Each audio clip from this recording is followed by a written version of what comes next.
Kemanusiaan itu dapat dijadikan sebagai panduan oleh kita semua yang telah pun dipilih oleh Allah secara khusus untuk menjadi mulia dan menjadi diredai oleh Allah dengan menjadi umat Muhammad sallallahu alaihi wasallam. Pada minggu lepas kita tengok perbahasan mesyuarat yang dilakukan oleh pimpinan tertinggi Quraisy di Parlimen Quraisy di Mekah yang bernama Dar An-Nadwah pada ketika itu. Maka setelah bermesyuarat panjang dihadiri oleh menteri-menteri kanan Quraisy, akhirnya mereka membuat keputusan seperti yang dicadangkan oleh Abu Jahal, iaitulah dibunuh Muhammad dan dipilih puluhan pemuda-pemuda daripada setiap kabilah, pemuda-pemuda yang tergagah, untuk masing-masing menikam Muhammad ibn Abdullah supaya keluarga terdekat Rasulullah tidak dapat menuntut bela di atas kematian Nabi, sebab ramai yang bunuh. Maksudnya banyak kabilah, banyak mewakili ramai banyak kabilah. Akhirnya persiapan diatur bagi menjayakan perancangan jahat, dan mereka telah pun datang bersama dengan 11 orang pimpinan Quraisy yang ikut serta untuk tengok peristiwa pembunuhan Nabi akhir zaman. Turun juga semangat, 11 orang ni turun. Antaranya Ubay bin Khalaf, Abu Lahab sendiri turun, Umayyah bin Khalaf, Hakam ibn Abil As, semua turun bersama dengan komando-komando terhebat kota Mekah yang malam itu sedang menuju ke rumah Nabi sallallahu alaihi wasallam untuk membunuh Muhammad ibn Abdullah. Kemudian mereka semua pun kepung. Berita untuk dibunuh Nabi dah dapat daripada Jibril. Mereka pun dah mula kepung. Nabi pun yang di dalam rumah itu bersama dengan Ali ibn Abi Talib radhiyallahu anhu. Nabi pun suruh Sayyidina Ali tidur dan mendoakan keselamatan Sayyidina Ali. Kita tengok pada bulan lepas bahawa Nabi pun dah keluar daripada rumahnya dengan selamat, dan kita sampai pada muka surat 163. Muka surat 163. Rancangan Quraisy gagal pada waktu paling kritis itu, sekalipun mereka mengepung rumah Nabi ketika Nabi SAW dan Ali berada di dalamnya. Nabi SAW menyuruh Ali tidur di tempat tidurnya dengan menutup tubuhnya dengan baju luar berwarna hijau, sambil menjamin bahawa dia berada di bawah perlindungan Allah, justru tidak akan berlaku sebarang bencana ke atasnya. Tingginya keyakinan Nabi SAW kepada Allah Subhanahu wa taala. Keyakinan dan tawakal inilah yang kita semua kena bina. Apabila berada di dalam satu keadaan yang senang ataupun susah, kita sentiasa mengadu, memohon dan memuji Allah Subhanahu wa taala. Maka ketika itu kalau kita ditimpa kesusahan, Allah uji kita dengan kesempitan, Allah akan mudah untuk mendengar doa kita. Manusia bila dia berdoa, doa itu akan naik ke atas. Apabila dia berzikir, zikir itu akan naik ke atas. Dan apabila dia membaca Al-Quran, bacaan itu juga akan naik ke atas setiap hari. Sama ada banyak ataupun sikit, atau tak ada langsung zikir dan bacaan Quran ataupun doa yang kita panjatkan kepada Allah. lagi banyak kita zikir dan membaca Al-Quran, maka lebih keraplah suara kita didengari di langit sana.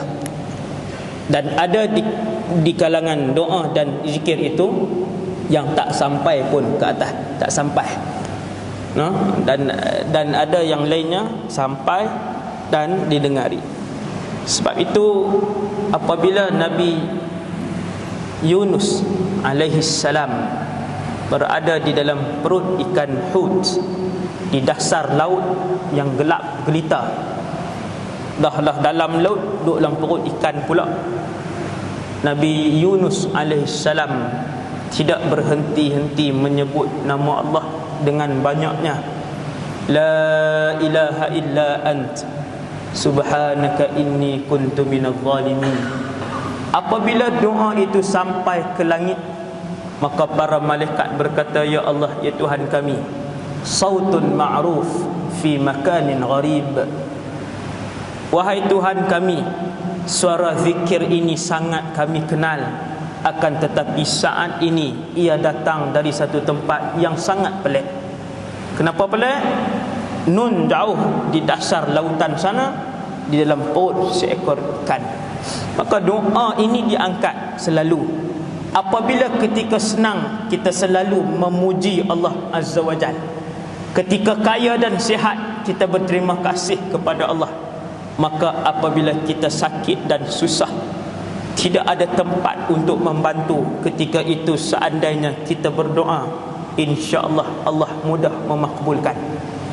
Dua keadaan, Nabi duduk dalam rumah, kemudian ada bersama dengan Rasulullah Ali ibn Abi Talib.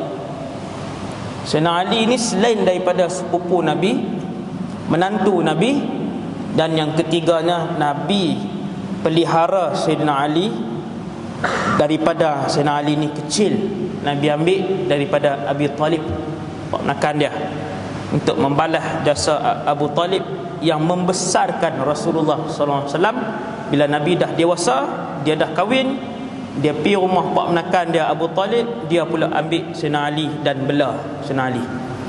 Tiga hubungan yang, sudut hubungan yang cukup rapat antara Rasulullah dan Ali bin Abi Talib.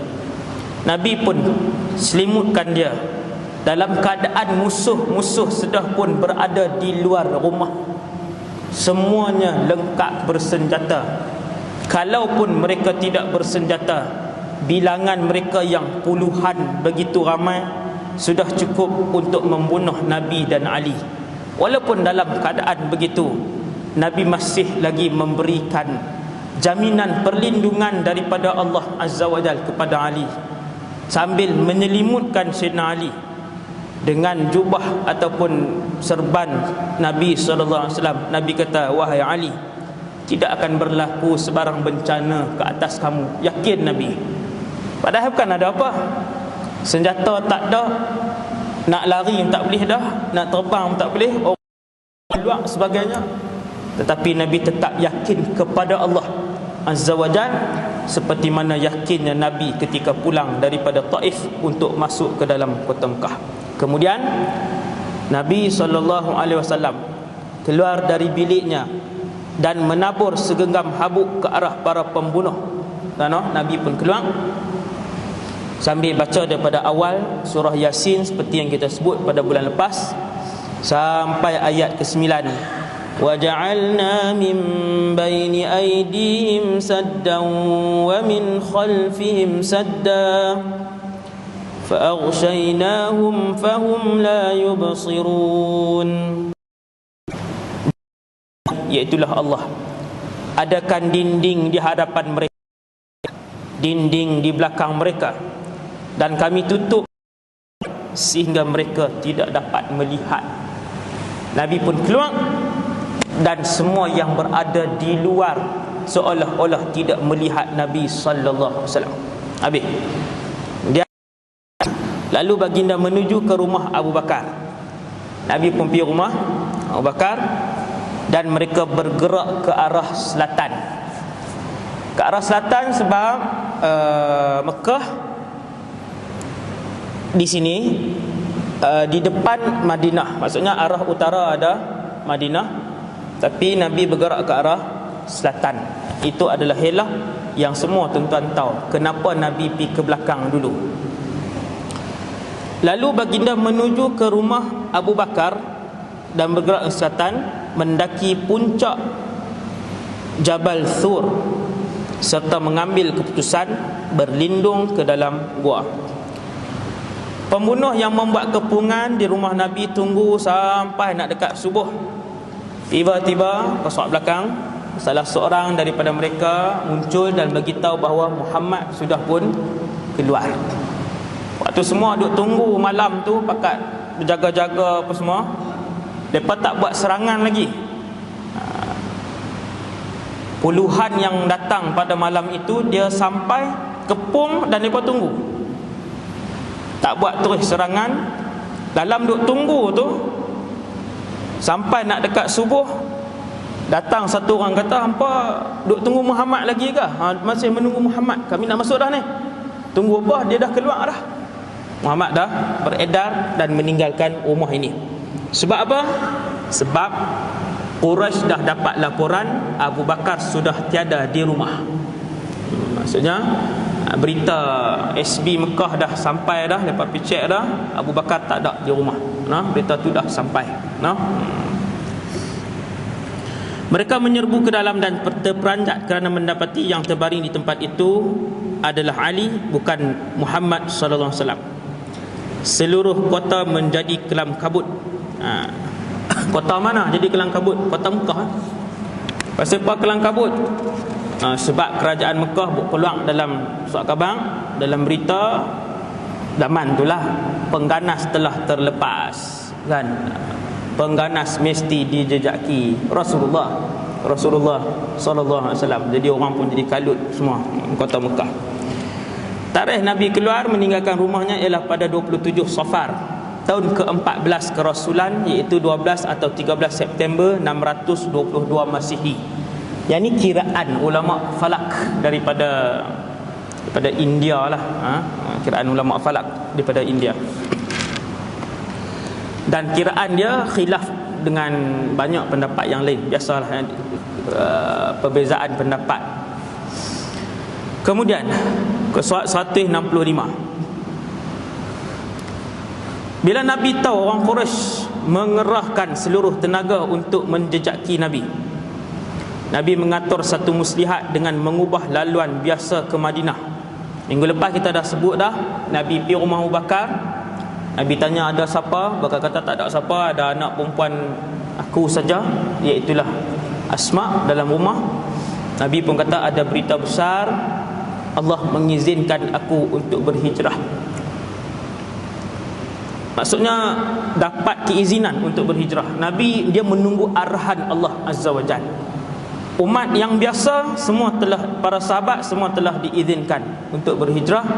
Rasulullah duk tunggu lagi. Sampailah ketika tu barulah Jibril buat turun arahan dan keizinan, terus Nabi siap barang dan pergi berjumpa dengan Abu Bakar.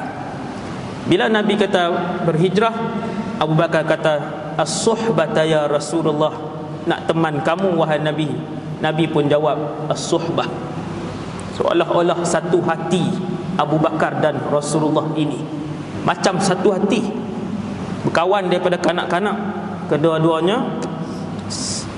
Maksudnya begitu indah sejarah persahabatan dan ikatan persahabatan atas dasar Islam yang dibina oleh Nabi dan juga Abu Bakar. Kalian tengok kisah persahabatan mereka ni, boleh tengok dalam buku-buku yang tebal yang dikarang oleh ulama-ulama Islam. Tebal ni buku mereka sahaja antara Nabi dan juga Abu Bakar. Nabi pun seronok nak berhijrah dengan Abu Bakar, dan Abu Bakar lebih lagi lah seronok untuk berhijrah dengan Nabi sallallahu alaihi wasallam. Jadi mereka pun keluar, tak bawa unta lagi. Nabi dengan Abu Bakar keluar daripada kota Mekah menuju ke selatan Mekah, bukan utara, menuju ke selatan. Sebab Nabi tahu selepas ni Quraisy akan buat operasi besar-besaran. Dia akan kerahkan semua unit yang ada untuk cari Nabi SAW. Maka Nabi kata kita tak boleh guna jalan ke utara, Highway pun tak boleh guna, jalan biasa pun tak boleh guna. Nak pergi ke Madinah tu, no? Kena patah balik terus. Guna satu jalan yang memang orang takkan fikir langsung, iaitu menuju ke selatan terlebih dahulu selama beberapa hari. Ini strategi yang disusun oleh Nabi bersama dengan Abu Bakar. Mereka pun keluar pergi ke Gua Thur. Tuan-tuan yang dah buat umrah ataupun haji tak dan ziarah lalunya, tak tahu. Umrah adalah masa sikit nak ziarah kan. Selalunya travel akan bawa untuk melihat Jabal Thur yang agak tinggi lah. Daki Jabal Thur mengambil masa lebih kurang 2 hingga 3 jam. 2 hingga 3 jam kan. Dan dekat dia dengan Mekah, jarak dia lebih kurang 5 hingga 7 km. 5 hingga 7 km. Maksudnya Nabi tinggal Mekah tu lebih kurang 7 km pergi ke satu gunung bukit yang bernama Thur. Di situ kasut Nabi terkoyak, dan menurut setengah riwayat Nabi berjalan terjengket-jengket dengan tujuan agar laluannya tidak meninggalkan sebarang kesan. Nabi pun naik dan daki gunung tadi dengan Abu Bakar. Bila sampai di gua, sampai di atas gua di negara Arab ni, saya berjalan di beberapa buah negara Arab. Ciri-ciri gua di sana ialah dia tak dalam macam gua kita. Kita gua tempurung, gua kelam ke apakah, dia boleh masuk sampai dalam kan. Gua Arab ni kebanyakannya dia sikit je. Wallahu alam, boleh jadi mungkin sebab batu dia yang keras kot, batu dia yang sangat keras, wallahu alam. Tapi gua dia, lubang dia tak dalam, sikit je. Begitulah Gua Thur, dia pun gua dia tak dalam juga. Dia masuk sikit, betul habis, terus jumpa dinding. Dan gua dia tak tinggi macam kita. Kita kalau pergi ke Gua Tempurung tu, pintu dia 20 meter ada gua kan, pintu gua tu dia tinggi. Negara Arab dia kecil-kecil je. Itu yang saya jumpa lah. Di tempat lain wallahu a'lam. Kemudian sampai di gua tadi, Abu Bakar pun minta Nabi tunggu sat. Ya Rasulullah, tunggu sat, aku masuk dulu untuk cek dalam gua. Maka Abu Bakar pun masuk. Dia pun cek gua tadi, tutup mana-mana lubang. Gua ni biasalah, kalau jengking, ulang dan sebagainya. Abu Bakar pun tutup semua lubang, bersihkan gua apa semua, untuk memastikan satgi Nabi masuk selamat dan selesa. Selamat dan selesa. Walaupun benda tu tidak diminta oleh Nabi SAW, tetapi tingginya faham Abu Bakar ni untuk memuliakan satu orang Nabi. Dia masuk dulu, dikemas-kemas gua, dia buat keluar sebagainya, dia tutup lubang dan sebagainya, barulah dia kata ya Rasulullah, selamat. Kemudian Nabi pun masuk ke dalam gua dan meletak kepalanya ke riba Abu Bakar, lalu tertidur. Letih lah tuan-tuan, letih. Waktu tu tak bawa lagi unta yang mereka nak naik ke Madinah tu, unta belum dibawa. Mai ke Gua Thur, jalan kaki jauh, letih. Nabi pun letak kepala dia atas riba Abu Bakar, kemudian tertidur. Nabi pun letak kepala, tidur. Secara tiba-tiba kaki Abu Bakar disengat binatang berbisa. Sakitnya tidak terkira sehingga air matanya mengalir, jatuh mengenai muka Nabi SAW. Kita kawan rapat pun tidur atas paha pernah lah. Janganlah, dia tolak pun, dia kata apa dia ingat bini aku kah? Orang rapat tu kata Nabi berkawan dengan Abu Bakar ni, rapat sungguh daripada kecil. Dah rapat atas dasar Islam pula lepas tu, maka dia jadi lebih intim hubungan Nabi dengan Abu Bakar. Bila kena sengat, Abu Bakar tak tahan lah. Kalau kita melompat keluar gua kan. Jadi dia menahan sakit sampai air mata duk menitik. Tahan sakit, air mata menitik. Kerana Nabi pun jaga. Nabi pun tanya, "Kenapa wahai Abu Bakar?" Orang kata, "Ya Rasulullah, kena sengat." Nabi pun menyapu air ludah baginda ke kaki Abu Bakar, dan bisa sengatan itu terus hilang. Ini mukjizat Nabi SAW. Mukjizat ni tak jauh dengan para sahabat pun tak jauh. Sahabat pun ada di kalangan mereka, kalau tak silap saya, Abu Sa'id Al-Khudri, seorang sahabat yang juga ada orang kena sengatan. Dia hanya membacakan Al-Fatihah saja. Bismillahirrahmanirrahim, Alhamdulillahirabbil alamin, sampailah waladdallin. Dia pun pegang dan dia sapu, seolah-olah bisa itu ditarik keluar daripada tangannya. Ini sahabat. Nabi dia elok lah, dia ludah, dia sapu. Lebih kurang lah tuan-tuan. Sebab tu ulama sebut dalam kitab Tauhid, semua mukjizat Nabi boleh jadi karamah untuk seorang wali. Ini kaedah Tauhid. Kecuali Quran lah, kecuali mukjizat Quran. Kemudian Nabi dengan Abu Bakar duduk dalam gua tu selama 3 hari, Jumaat, Sabtu, Ahad. Ni pendapat pengarang kitab ni lah, ijtihad. Siapa yang selalu berulang alik daripada Mekah pergi ke situ, ada 3 orang yang berulang alik daripada kota Mekah pergi ke Gua Thur. Yang pertama anak Abu Bakar, Abdullah bin Abi Bakar. Yang kedua Asma binti Abu Bakar, anak perempuan dia. Dan yang ketiga Amir ibn Fuhairah, bekas hamba kepada Abu Bakar yang bekerja sebagai pengembala bagi Abu Bakar. Lepas tu 3 orang ni berulang alik daripada Mekah pergi ke Gua Thur. Ada yang hantar maklumat. Abdullah bin Abu Bakar dia akan pergi waktu nak kat maghrib, naik ke Gua Thur. Dia hantar maklumat, dia beritahu kat ayah dia, beritahu kat Nabi, di Mekah lah ni, keadaan dia macam ni sekarang ni di Mekah kan. Beritahu senang-senang. Esok pagi sebelum subuh dia turun, dia bermalam di situlah. Amir ibn Fuhairah pula dia bawa binatang-binatang ternakan dan dia bawa makanan. Begitu juga Asma binti Abu Bakar yang juga membawa makanan kepada Nabi dan juga ayahnya. Kemudian perenggan bawah, Qasad 165. Orang Quraisy bingung dan kesal setelah mengetahui Muhammad berjaya memboloskan diri. Mereka marah. Abu Jahal lagi marah lah. Abu Jahal, Abu Lahab tunggu depan rumah Nabi sambil duk seronok lah.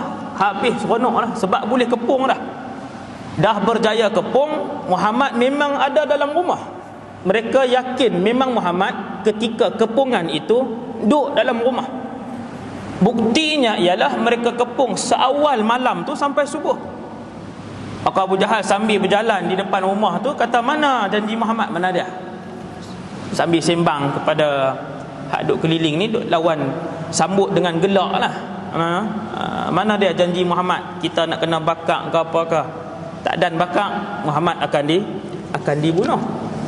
Maka akhirnya Allah nak tunjuk bahawa sesiapa sahaja di kalangan manusia ini yang pergantungannya kepada Allah, maka Allah akan menyelamatkan mereka daripada kesusahan. Kemudian mereka membawa Ali ke Kaabah, memukulnya dengan teruk dan menahannya selama satu masa supaya Ali membongkar rahsia tentang pelarian itu, tetapi tak berjaya. Kemudian mereka menemui Asma, anak perempuan Abu Bakar, gagal juga. Semasa di pintu rumah, Abu Jahal memukulnya sehingga subangnya patah. Abu Jahal ni dia samsing sak di kota Mekah. Bukan sahaja jahat, dia samsing dengan siapa pun dia tak kira. Hang ulama ke, duk imam ke, apa ke, dia nak cerkah, dia cerkah. Waris Abu Jahal ni banyak sampai hari ni. Hak tak kira orang ni, siapa dia tak kira. Hang orang soleh ke apa ke, dia tak takut. Kita kalau dengan orang lain, dengan orang soleh ni, kita jaga-jaga juga doa tu, doa orang soleh tu. Allah pun sebut kepada Nabi, man adali waliyan faqad adhantuhu bil harb.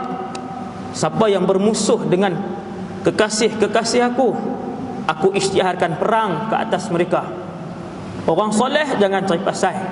Orang mukmin yang bertakwa jangan cari pasal. Doa dia mustajab. Doa dia mustajab. Nak kelai hak sama lok-lak dengan kita, hak sama jahat dengan kita, hak sama pecah rumah dengan kita, boleh gagah lagi. Dengan orang soleh dia bahaya. Allah akan bagi balasan yang segera. Tapi ada sampai hari ni pun hak jenis dia tak heran ni, soleh ke, ulama ke, apa ke, dia nak cerakah, dia nak kat suara, dia tak kisah. Abu Jahal, salah seorang tokoh dalam bidang tu, dia pergi rumah Asma binti Abu Bakar. Dia tanya, mana pergi ayah hang? Asma kata tak tahu. Dia pun sepak Sayyidina Asma sampai subang dia patah. Kemudian mereka pun buat mesyuarat, tergempar, susun pasukan, sekat semua laluan keluar, dan tetapkan hadiah 100 ekor unta. Berkeluarlah hadiah 100 ekor unta. Semua tak tahulah,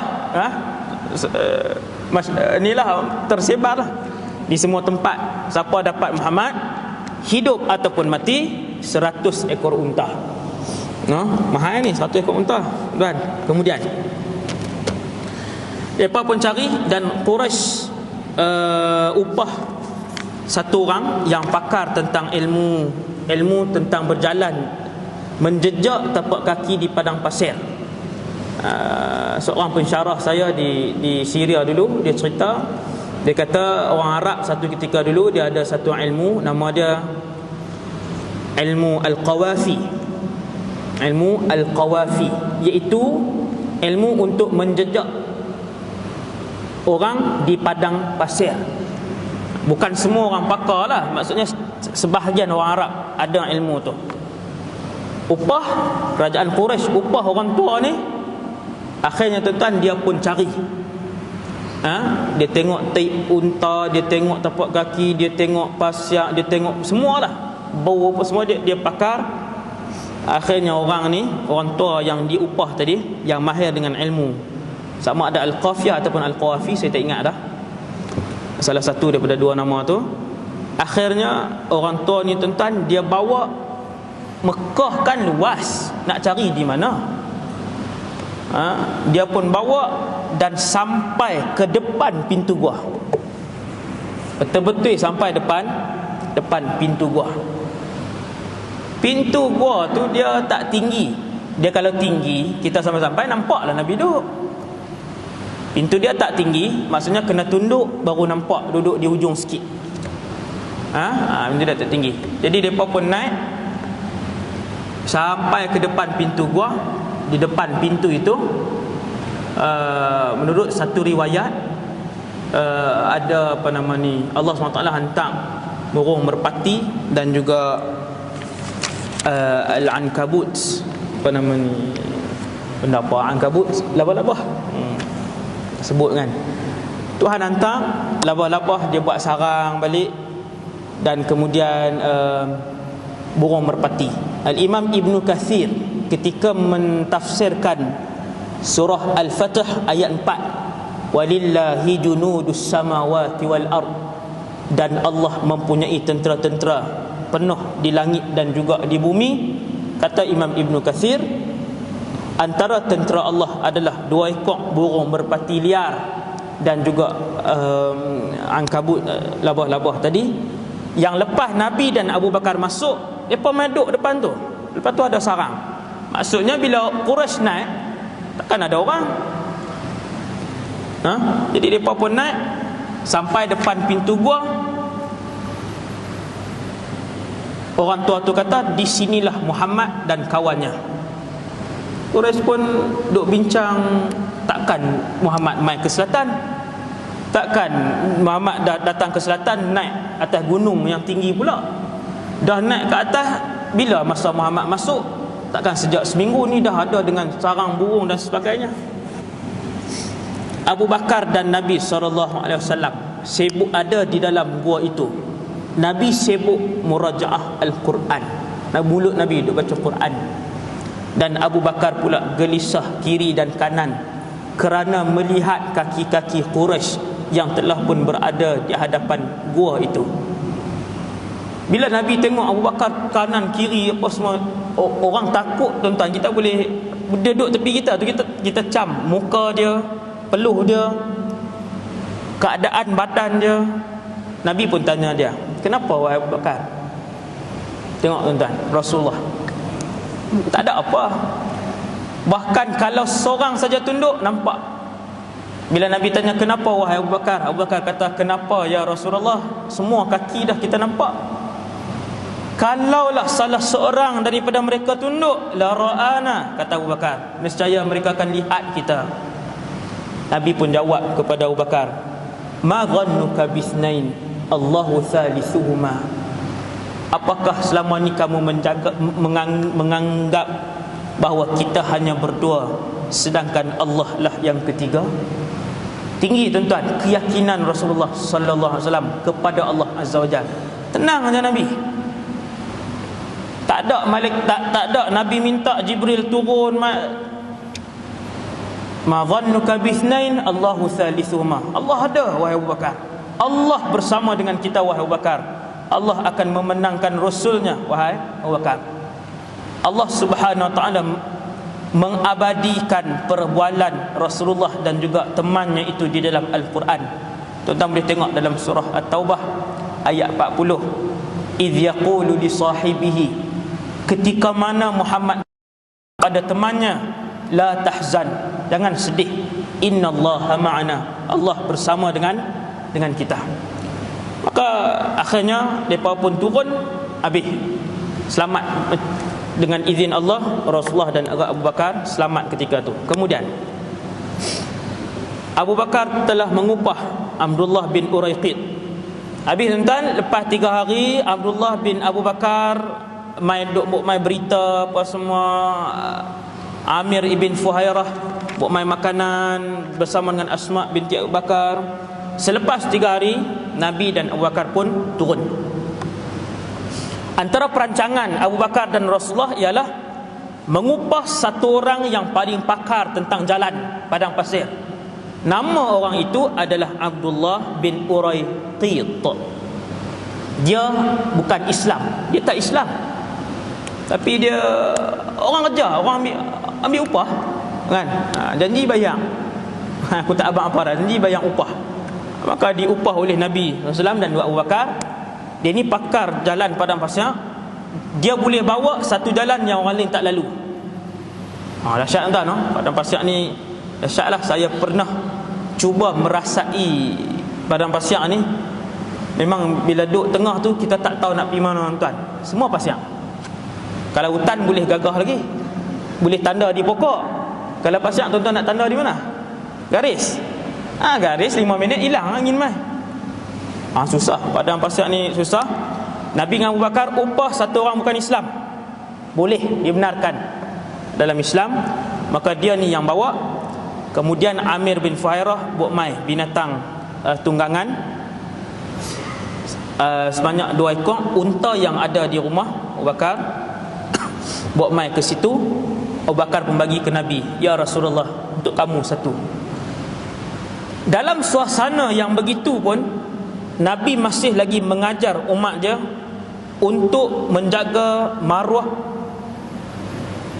dan mengajar kepada umatnya bahawa memberi lebih mulia daripada menerima. Kata Nabi SAW, "Aku tidak mengambil wahai Abu Bakar." Abu Bakar bagi, "Ya Rasulullah, ambil lah kenderaan tuan, bagi kenderaan." Nabi kata, "Aku tak menerimanya wahai Abu Bakar kecuali dengan harga." Rupanya Nabi nak bayar. Apa tuan? Kita kalau kawan belanja motor lah tuan, tolak tak? Tak payah besar lah, X5 je dia, X5 baru dia belanja kata, tak tolak dah. Kita tanya dia, nak beli bila akhir tahun? Bulan 3 boleh tak? Nak guna bulan 3. Tak salah, memang tak salah. Tapi Nabi ajak apa? Hadis ni sahih ni. Bila Abu Bakar tawarkan unta, zaman tu unta ni kira Mercedes lah. Unta zaman tu Nabi kata illa bisaman, aku tak terima kecuali dengan harga wahai Abu Bakar. Maruh. Sebab Nabi nak ajak tangan yang memberi lebih mulia. Nabi nak kekal sebagai orang yang mulia. Akhirnya Abu Bakar akur dengan permintaan Nabi, bagi dan ambil duit, bagi dan ambil bayaran. Setelah itulah kemudian Asma pun datang. Dia yang siapkan bekalan untuk Nabi bermusafir tu. Asma yang bawa. Nabi dan ayah dia musafir, dia yang bawa bekalan. Waktu bawa bekalan tadi dia lupa bawa bekas, maka dia pun ambil kain dia dan dikerat dua kain tak sat. Satu digunakan untuk ikat pinggang balik dan satu digunakan untuk mengikat makanan tadi. Maka Asma digelar sebagai Zatun Nitaqain, wanita yang ada dua ikat pinggang. Kemudian dalam perjalanan banyak cerita.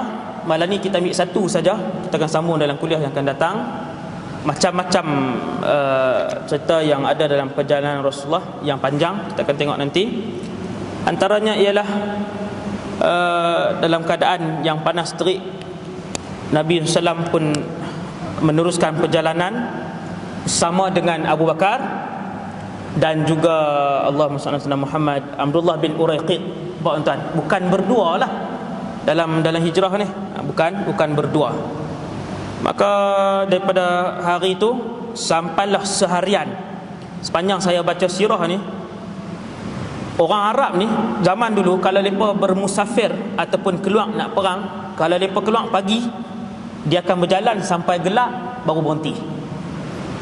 Sampai gelap, sampai malam baru mereka akan buat khemah, berhenti. Esok pagi pula sampai malam. Termasuklah cerita ni. Nabi berjalan sampai satu tempat, Abdullah bin Uraiqid ni bawa. Pakarnya dia ni, jalan yang dia bawa orang lain tak pernah lalu. Kepakaran dia, orang tak pernah lalu. Dia bawa satu tempat, ada waktu tu panas. Kemudian Abu Bakar pun sampai di situ dengan Nabi. Dia membersihkan kawasan tu bagi Nabi duduk apa semua. Dia pun pergi cari kalau ada makanan. Di situ dia jumpa seorang pengembala, budak lelaki Badui yang sedang duduk berteduh. Abu Bakar meminta sedikit susu untuk dibawa kepada Nabi SAW. Susu itu disejukkan dengan sedikit air sambil menunggu sehingga Nabi SAW terjaga, lalu meminumnya untuk menghilangkan dahaga. Cerita ni saya pernah tengok, wallahu a'lam, dia ni cerita lain ke ataupun cerita yang sama dalam cerita Abdullah bin Mas'ud radhiyallahu an. Seorang kanak-kanak yang ketika tu mengembala kambing. Dia gembala kambing milik tuan dia. Kemudian dia nampak daripada jauh datang dua orang dewasa ataupun orang tua lah, 50-an, Abu Bakar dengan Rasulullah. Abu Bakar waktu tu 51, Nabi 53, sebab muda 2 tahun. Nabi 53. Dia nampak orang-orang tua mai, orang muka sangat letih dan sangat dahaga. Lelaki dan budak kecil itu adalah Abdullah bin Mas'ud. Bila mai, Abu Bakar dengan Nabi pun minta, boleh tak perahkan sedikit susu kepada kami. Abdullah bin Mas'ud pun jawab, susu ni bukan milik aku hanyalah penjaga saja, dia milik tuan kami. Nabi dan Abu Bakar tak paksa, Nabi pun tak kata apa. Kemudian Nabi kata, boleh tak bagi kepada kami seekor kambing yang belum mengeluarkan susu, kambing yang belum mengeluarkan susu. Maka dia pun tunjuk kambing tina yang belum mengawan, tak ada susu. Nabi pun pegang, kerap terjadi kisah ni. Dan Nabi pun sebut bismillah dengan nama Allah. Maka kembunglah kantung susu kambing tadi. Kembung. Nabi pun perah, minum dengan Abu Bakar. Kemudian Nabi pegang balik, Nabi kata inqabid, kecutlah kamu. Kantung susu itu pun mula mengecut. Maka Abdullah bin Mas'ud pergi dekat Nabi SAW. Dia kata, alimni, ajarlah kepadaku apa yang kamu baca sebentar tadi. Nabi yang melihat Abdullah bin Mas'ud sebelum Islam lagi seorang yang amanah, Dia tak, awal tak sat, Nabi tengok dia amanah, budak yang baik sebagainya. Nabi kata, innaka ghulamun muallam, sesungguhnya kamu satu orang budak yang memang sudah pun terpelajar. Maka Nabi pun kemudian tinggalkan dia dan Nabi pun berhijrah. Wallahu a'lam. Adakah kisah itu sama ataupun yang berlainan? InsyaAllah kita akan sambung dalam kuliah yang akan datang, kisah-kisah yang seterusnya yang terjadi dalam perjalanan Nabi menuju ke Madinah Al-Munawwarah. Yang baik daripada Allah, yang lemah dan kurang daripada diri sendiri. Aqulu qali hadza astaghfirullahal azim li wa lakum. Kita tutup dengan tasbih kafarah dan suratul Asr. Subhanakallahumma wa bihamdika asyhadu an la ilaha illa anta.